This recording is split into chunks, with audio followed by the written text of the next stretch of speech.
Et on va saluer nos amis marseillais, nos amis lyonnais qui font un beau parcours également dans ce championnat de France. C'est la deuxième place de Ligue 1.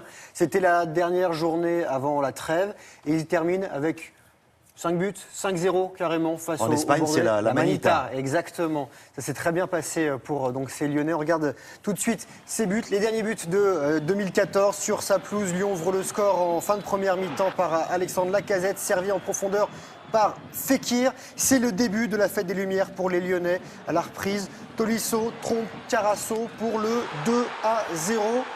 Les Bordelais vont se retrouver à 10 contre 11. Ils encaissent un troisième but signé Fekir dans des buts vides. On est à la 81e minute et ce n'est pas terminé.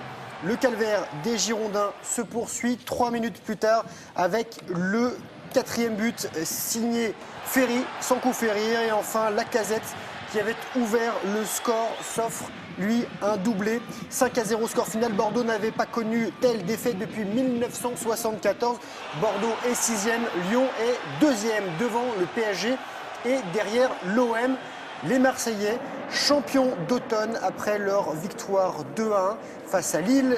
Le dernier but phocéen et du Belge Batshuayi, remplaçant au coup d'envoi. Marseille, leader à mi-saison. Lille, 10e, 3e. Et dernier match hier qui opposait Saint-Etienne à Évian. Tonon Gaillard, les Verts l'emportent 3-0. Troisième but d'une belle frappe de Romain Amouma. Les Stéphanois au pied du podium. Les Hauts-Savoyards se retrouvent 18e et premier relégable. Retour de la Ligue 1 le 9 janvier prochain. Donc ils vont passer de bonnes fêtes de Noël, tous ces clubs qui ont marqué et qui ont gagné.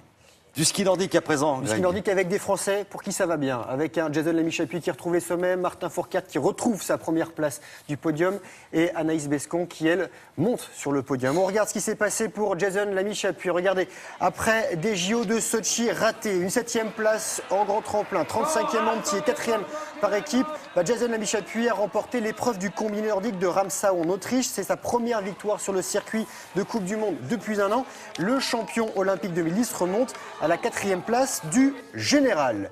Lui, il endosse le dossard de leader. La star du biathlon, Martin Fourcade, multimédaillé au dernier JO, champion du monde, vainqueur de la Coupe du Monde. Il est monté sur la deuxième marche du podium après le Mastart de Pokljuka, c'est en Slovénie. Alors vous allez voir, son compatriote Jean-Guillaume Béatrix était en tête en fin de course, mais il a chuté au sommet de la dernière bosse qui a ralenti Martin Fourcade.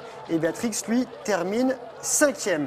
Et du biathlon dames, cette fois avec au premier plan cette jeune femme, Anaïs Bescon, qui s'offre une deuxième place du Mastart de Davos en Suisse, une semaine après son premier podium de l'hiver. Voilà pour le ski nordique. Et en ski alpin, il y a eu aussi de belles choses avec un Français qui aime beaucoup une piste. Ce Français, regardez, il s'appelle Thomas Fanara. C'est lui en train de descendre et sa piste, c'est celle de la Grande Risa à Alta Badia en Italie. Il s'offre la 3e place du slalom géant ici. Il était déjà monté sur le podium de la station des Dolomites en 2010 et en 2012.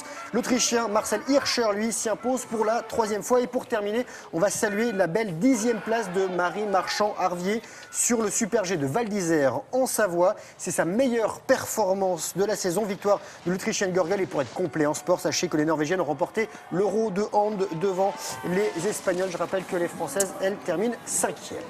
Merci beaucoup pour tant de concision. Voilà, concis, précis, signé Grégoire Tournon. Merci. Vous avez peut-être reçu un jour